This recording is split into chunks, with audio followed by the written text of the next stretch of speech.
त्याच्यामध्ये त्यांचा अवमान व्हावा महापुरुषांचा, म्हणजे जिजाऊसाहेब, शिवाजी महाराज, संभाजी महाराज, असा त्यांच्या मनात चुकूनही विचार येऊ शकत नाही.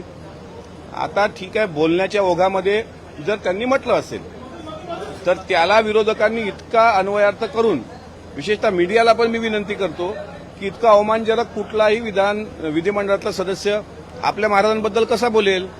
शेवटी ते स्वतः संजय गायकवाड हे कडवे शिवसैनिक आहेत आणि अशा प्रकारे ते वक्तव्य करण्याचा त्यांचा उद्देश नसावा.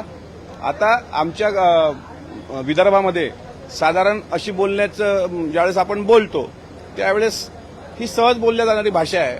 पण त्यांनी महाराजांना स्पेसिफिक म्हटलंय का, संभाजी महाराजांना स्पेसिफिक म्हटलंय का. त्याच्यामुळे जे विरोधक आज गदारोळ करतायत त्यांनी त्यांचं एक कौतुक पण केलं पाहिजे की परवाला एक बातमी पत्रकारांनी लातूरमध्ये जे शेतकरी स्वतः शेती वाहत होते, म्हातारे आजी आजोबा, त्या माणसांनी धाडस करून त्यांना बैलजोडी दिली ना, तिथे सन्मान पण केला, त्याचं कौतुक करत नाही तुम्ही. आणि आता हा जो काही प्रश्न विचारला पत्रकारांनी तो विचारला भाषेच्या संदर्भात, त्यांनी सांगताना सांगितलं ते खरंही आहे. संभाजी महाराज आणि शिवाजी महाराज हे बहुभाषिक होते का, तर 100% होते, बहुभाषिक होते. शिवाजी महाराजांचे वडील छत्रपती शहाजी महाराज हे तर त्यांनी कर्नाटकला स्वतंत्र राज्यकारभार सुरू केला. कन्नड भाषेचे सर्वोत्तम जाणकार हे छत्रपती शहाजी महाराज होते. तोच वारसा शिवरायांकडे आला आणि शिवाजी महाराजांचा गौरवशाली वारसा हा संभाजी महाराजांकडे, पुढे राजाराम महाराजांकडे, एकोजी राजेकडे, ताराराणीकडे, राजर्षी शाहू महाराजांकडे. डॉक्टर बाबासाहेब आंबेडकर बहुभाषिक नव्हते का. त्यांचे किती डिबेट हिंदीमध्ये दाखवू तुम्हाला. हिंदी, मराठी, हिब्रू, पाली, कन्नड, पारसी, शिवरायांचा अनेक पत्रव्यवहार पारसी भाषेमध्ये आहे. म्हणून त्यांचा उद्देश असा आहे की छत्रपती शिवाजी महाराज, छत्रपती संभाजी महाराज जे महाराष्ट्राचं दैवत आहे ते जर बहुभाषा शिकले असतील तर सामान्यांच्या मुलांनी सुद्धा मराठी, हिंदी, इंग्रजी या 3 भाषा तर त्याला आल्या पाहिजे. त्याच्यामुळं त्यांच्या भाषेचा विरोधकांनी वेगळा अन्वयार्थ काढला असेल, पण मला वाटत नाही की तसा त्यांचा उद्देश असावा.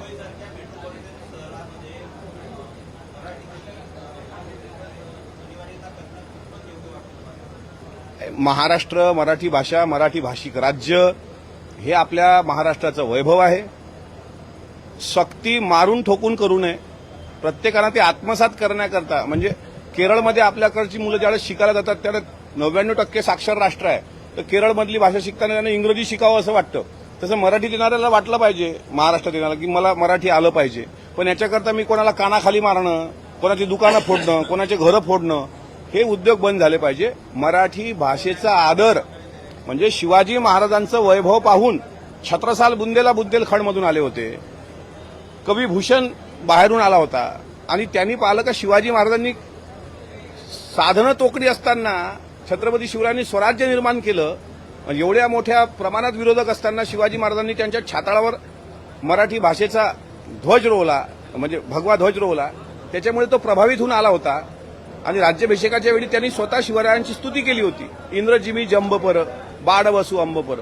हे एका महाराष्ट्राच्या राजवैभवाचे छत्रपती शिवराय जे धनी आहेत त्यांना पाहून प्रभावित होऊन बाहेर राज्यातली लोक महाराष्ट्रात आली.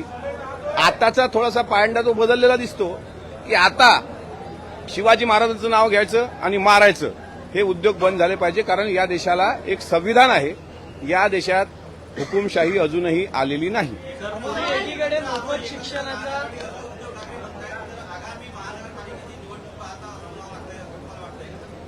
आज स्वतः राज ठाकरेंनी त्यांच्या पक्षाच्या प्रवक्त्यांना आणि आम्ही बातमी पाहिली की आदेश दिलेत की युतीबद्दल कोणी चर्चा करू नका. त्याच्यामुळे वरळी डोममधला एक सोहळा आपण परवाला बघितला. आता पुढे महानगरपालिकेत त्यांची युती होते की नाही होते हे झाल्यानंतरच समजेल काय खरं.